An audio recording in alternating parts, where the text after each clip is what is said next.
to Fun Time with Kaylin. Today, I am going to be doing a volcano explosion.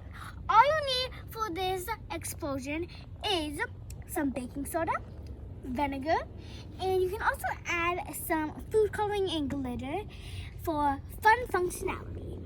But let's get started. First, I'm going to pour in this baking soda.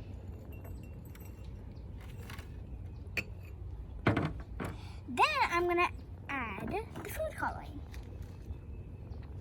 1 drop if you want. One drop, 1 drop. Now it's time for the volcano to erupt. Oh, look at that, guys! It has pink balloons! And you can also do more if you have a little left. Look at all those bubbles. Bye, guys. Thanks for watching. Please subscribe and give a like. And give a comment if you like this video. Bye, guys. Boom, boom, boom, boom, boom, boom, boom.